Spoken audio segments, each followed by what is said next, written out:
আমি দিল্লীৰ পৰা নৰেন্দ্ৰ মোদীক বিজেপিক স্বৈৰতন্ত্ৰক উৎখাত কৰিব লাগিব।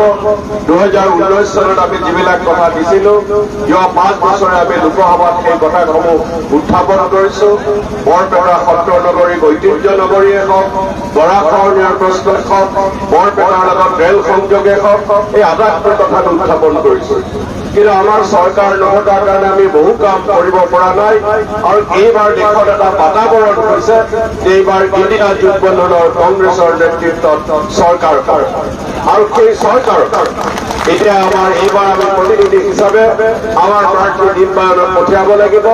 যিখিনি কাম আমি উত্থাপন কৰিলো কৰা নহল, সেই কামখিনি এতিয়া যেতিয়া আমাৰ দিল্লীত ইণ্ডিয়া জোটবন্ধনৰ চৰকাৰ হ'ব, যেতিয়া আমাৰ ৰাহুল গান্ধী প্ৰধানমন্ত্ৰী হ'ব, সেই গোটেইখিনি বৰপেটাবাসীৰ যি প্ৰাপ্য, হাজোবাসীৰ যি প্ৰাপ্য, বৰপেটা সমষ্টিৰ প্ৰাপ্য, এই গোটেইখিনি প্ৰাপ্য ঠিক কাৰণে আজৰি আনিব। আৰু সেইকাৰণে সকলোৱে ঠিক কাৰণে সজাই পঠিয়াব লাগে আমাৰ প্ৰতিনিধি হিচাপে।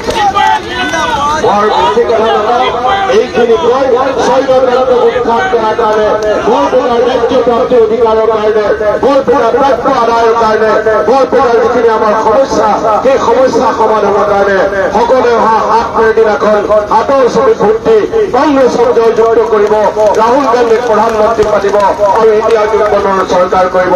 এয়া আমি দিল্লীৰ পৰা নৰেন্দ্ৰ মোদীক বিজেপিক স্বৈৰতন্ত্ৰক উৎখাত কৰিব লাগিব। 2019 চনত আমি যিবিলাক কথা দিছিলো, যোৱা 5 বছৰে আমি লোকসভাত সেই কথাসমূহ উত্থাপন কৰিছো।